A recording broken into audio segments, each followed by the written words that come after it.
Guys, kami bitong mga naninda ug sari-sari store or katong napay plano nga maninda.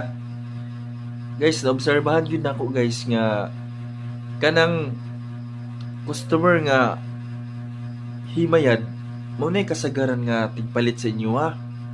Pero kanang dili himayad mulabay ra na sa ibang tindahan. Ito na ang payat sa lain.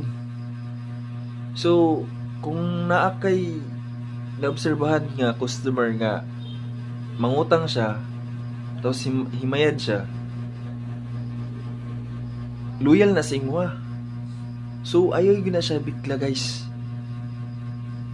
Kung mohangyo siya utang, pautang ha. Eh, mabayad mo na siya.